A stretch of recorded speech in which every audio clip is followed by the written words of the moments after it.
নমস্কার, নিউজ 18 বাংলা স্বাগত। News 18 prime নিয়ে আপনাদের সঙ্গে রয়েছে আমি শর্মিষ্ঠা। ভাঙড় যেন লোকসভা ভোটের আগেও সেই একই পরিস্থিতিতে রয়েছে, কারণ দেওয়াল লেখা, সেই দেওয়াল লেখাকে কেন্দ্র করে আইএসএফ এবং তৃণমূলের মধ্যে সংঘর্ষের খবর পাওয়া যাচ্ছে এবং এই ঘটনায় উভয় পক্ষেরই মোট 7 জন আহত বলে খবর পাওয়া গিয়েছে।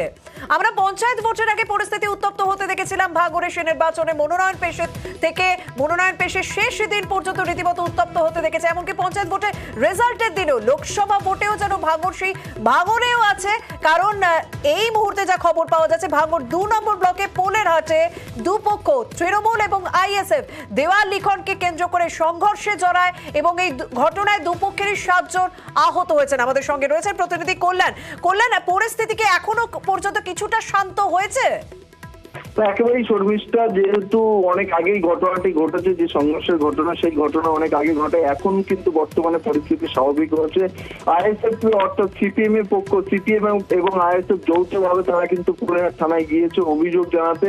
তৃণমূলের বিরুদ্ধে মূলত লিখিত অভিযোগ দায়ের করছে। আর তার কারণ হিসাবে আইএসএফ বা সিপিএম এর পক্ষ থেকে যেটা জানানো হচ্ছে কি, যে এই মুহূর্তে যে ওদের যে দাবি, যে সময় দেয়াল লিখছিল তৃণমূল কর্মী সমর্থকরা, তারা আইএসএফ এর যে সমস্ত দেয়াল রয়েছে সেই দেয়াল দখল করে নিচ্ছে। আর সেই দেয়াল দখল রুখতে গেলেই কিন্তু তাদেরকে প্রথমে বাধা দেওয়া হয় এবং সেখান থেকে বদস এবং তার থেকে কিন্তু সংঘর্ষের ঘটনা ঘটে। এই ঘটনার খবর পাওয়ার সঙ্গে সঙ্গে কিন্তু কোলেরহাট থানার বিশাল পুলিশ বাহিনী তারা যায়, গিয়ে উভয় পক্ষকে ছত্রভঙ্গ করে দেয়। সেক্ষেত্রে জানতে চাইবো যে ভোটের সময় ভাঙড়ের কিছু কিছু এলাকা যেন বিশেষ করে নজরে থাকে এই অশান্তি ঝামেলার কারণে, সে কারণে সেই সমস্ত এলাকাগুলি কি বিশেষ নজরদারি রয়েছে ভোটের আগে? একেবারেই ভোটের আগে তো বিশেষভাবে নজরদারি চলছে। সেন্ট্রাল ফোর্স দিয়ে রুটিন মাফিক রুট মার্চের পাশাপাশি পুলিশই যে হচ্ছে, নতুন কলকাতা পুলিশ এসেছে, এই 2 মাস অতিবাহিত হচ্ছে, ফলে কলকাতা পুলিশের একটি রুটিন যে নজরদারি, সেই নজরদারি চলছে। তার মধ্যে